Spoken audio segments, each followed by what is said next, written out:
வணக்கம். இன்னைக்கு நாம ஒரு ஆச்சரியமான விஷயத்த பத்தி பார்க்க போறோம்.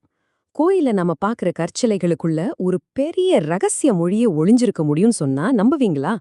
வாங்க, இந்த ஆழமான விஷயத்த ரொம்ப எளிமையா புரிஞ்சுக்க முயற்சி பண்ணலாம்.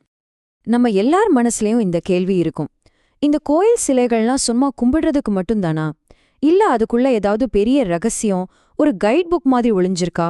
குறிப்பா சிதம்பரம் கோயில் சிலைகள்ல அப்படி என்னதான் இருக்குன்னு நாம ஆழமா பார்க்க போறோம்.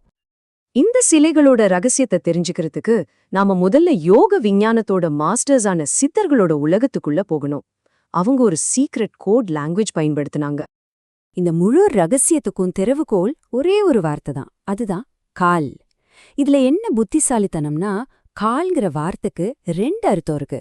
ஒன்னு நம்ம உடம்புல இருக்கிற கால், இன்னொன்னு நம்ம சுவாசிக்கிற கால், அதாவது காத்து.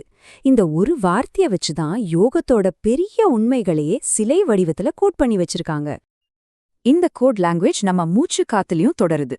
நம்ம இடது நாசி வழியா சுவாசிக்கிற காத்துக்கு பேரு இடகலை. இது சந்திரனோட சக்தி, அதாவது பெண்மை தத்துவத்தோட சம்பந்தப்பட்டது. அதே மாதிரி வலது நாசி வழியா சுவாசிக்கிற காத்து பிங்கலை. இது சூரியனோட சக்தி, அதாவது ஆண்மை தத்துவத்தோட சம்பந்தப்பட்டது. சரி, இப்போ இந்த ரகசிய சாவி நம்ம கையில இருக்கு. இத வச்சுக்கிட்டு சிதம்பரத்துல இருக்கிற ரொம்பவே பிரபலமான 3 சிலைகளுக்குள்ள ஒளிஞ்சிருக்கிற யோக ஞானத்தை நாம ஒன்னொன்னா திறந்து பார்க்கலாம். ரெடியா? முதல்ல நம்ம எல்லாருக்கும் ரொம்ப பரிச்சயமான ஆடல் வல்லான் நடராஜர். அவரோட இந்த போஸ் வெறும் டான்ஸ் மட்டும் இல்ல, அது ஒரு மிக துல்லியமான யோக பயிற்சியோட வரைபடம். அந்த சிலைய நல்லா கவனிச்சு பாருங்க. அவரோட தூக்கின இடது கால் இடது பக்க சுவாசமான இடகலைய மேல ஏத்துறத குறிக்குது. அதே சமயம் கீழே ஊனிருக்கிற வலது கால் வலது பக்க சுவாசமான பிங்கலைய கீழே இறக்குறத குறிக்குது. இதோட விளைவுதான் அவரோட கையில இருக்கிற அந்த அக்னி. அப்போ முக்கியமான விஷயம் என்னன்னா, இது வெறும் டான்ஸ் கிடையாது, இது ஒருத்தரோட உயிராற்றலையே ஒரு நெருப்புச் சுடரா அனுபவிக்கிறதுக்கான ஒரு வழிகாட்டி, ஒரு டெக்னிக்கல் மேனுவல் மாதிரி. இது நாம இப்போ புதுசா சொல்ற விளக்கம் கிடையாதுங்க. பல 100 வருஷங்களுக்கு முன்னாடியே மகா சித்தரான காகபுசுண்டர் அவரோட நூல்கள்ல இத பத்தி ரொம்ப தெளிவா எழுதி வச்சிருக்கார். தூக்கின கால் சந்திரன், ஊனின கால் சூரியன், பிரபஞ்சத்தோட உச்சியில அக்னி இருக்குன்னு சொல்லியிருக்கார். அடுத்ததா சோமஸ்கந்தர் சிலைக்கு வருவோம். தீவிர தியான நிலையில இருந்த சிவன் எப்படி ஒரு குடும்பத் தலைவனா மாறுகிறார், அதுக்கு என்ன மாதிரியான யோக நுட்பம் தேவைப்படுதுங்கிறத இந்த சிலை காட்டுது. இங்க பாருங்க, இடது கால் முழுசா தூக்காம வசதியா மடிச்சு வச்சிருக்கு. இது வேற ஒரு விதமான சுவாச கட்டுப்பாட காட்டுது. கையில இருக்கிற மான் ஓடிக்கிட்டே இருக்கிற நம்ம மனசை கட்டுப்படுத்துறதுக்கும் கோடரி நம்ம கோபத்தை அடக்குறதுக்குமான அடையாளம். இங்க கையில அக்னி இல்ல, ஏன்னா இது உலக வாழ்க்கைய பேலன்ஸ் பண்ற நிலை. இதுதாங்க ஒரு யோகியோட மிகப்பெரிய சவால்.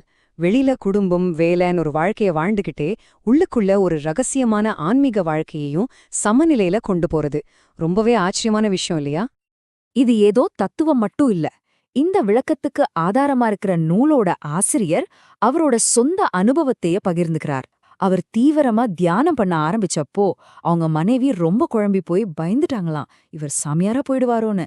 வெளியில ஒரு மனைவி, உள்ளுக்குள்ள ஒரு மனைவின்னு 2 பேரையும் சமாளிக்கிறது ரொம்ப கஷ்டம்னு சொல்றாரு. பாருங்க, இது எவ்ளோ நடைமுறை சிக்கல்னு. இப்போ சிதம்பர ரகசியங்களோட உச்சகட்டத்துக்கு வந்திருக்கும். சிவனுக்கும் காளிக்கும் நடந்த ஒரு பயங்கரமான நடன போட்டியிலிருந்து உருவானதுதான் இந்த ஊர்த்தவ தாண்டவர் சிலை. கதை என்னன்னா, காளி தேவி சிவனோட ஒவ்வொரு அசைவையும் கொஞ்சம் கூட பிசகாம அப்படியே செஞ்சு காட்டினாங்க. சரியான போட்டி. இந்த போட்டியில ஜெயிக்கிறதுக்காக சிவன் கடைசியா ஒரு மூவ் பண்ணாரு. அந்த அசைவ பௌதீக ஆற்றலோட வடிவமான சக்தியால செய்யவே முடியல. அவர் தன்னோட வலது கால நேரா வானத்தை நோக்கி செங்குத்தா தூக்குனார். இந்த போஸ் உருவமே இல்லாத அந்த வெட்ட வெளியோட முழுசா ஒன்னா கலக்கிறத குறிக்குது. இந்த தோற்றம்தான் யோகத்தோட உச்சநிலையான சமாதி. இதுல வலது பக்க சுவாசமான பிங்களைய வச்ச இந்த பௌதிக உலகத்தையே கடந்து போறாங்க. இந்த நிலைய வெப்ப ஆற்றலோட வடிவமான சக்தியால அடையவே முடியாது. இது ஒரு அசாத்தியமான நிலை. சரி, இவ்ளோ டெக்னிக்கலான விஷயமெல்லாம் சிலைக்குள்ள இருக்குது சரிதான். அப்போ நாம எதுக்கு பாரம்பரியமா பூஜை புனஸ்காரம் எல்லாம் பண்ணணும்? அது தேவையில்லையா? இது ரொம்ப முக்கியமான கேள்வி. அதாவது, சிலைங்கிறது ஒரு யோக பயிற்சினா அப்புறம் பக்தி மார்க்கம் தேவையா இல்லையா? இதுக்கு பதில் கண்டிப்பா தேவை. ஏன்னா பக்தின்னு சொல்றதுதான் ஒரு சாவி மாதிரி. அதுதான் நம்ம மனச அமைதிப்படுத்தி ஒருநிலைப்படுத்துது. அப்படி ஒருமுகப்பட்ட மனசாலதான் இந்த மாதிரி ஆழமான உண்மைகளை, அதாவது ஞானத்தை புரிஞ்சுக்க முடியும். அதனால எதுக்கப்புறம் நீங்க ஒரு கோயிலுக்கு போனீங்கன்னா அந்த சிலைகளை சும்மா ஒரு கல்லா மட்டும் பார்க்காதீங்க. அதோட ஒவ்வொரு அசைவுக்குள்ளேயும் ஒளிஞ்சிருக்கிற இந்த யோகத்தோட ரகசிய மொழிய கவனிக்க முயற்சி பண்ணுங்க. அப்படி பாத்தீங்கன்னா ஒவ்வொரு கல்லும் உங்களுக்கு ஒரு புனிதமான பாடத்தை சொல்லும்.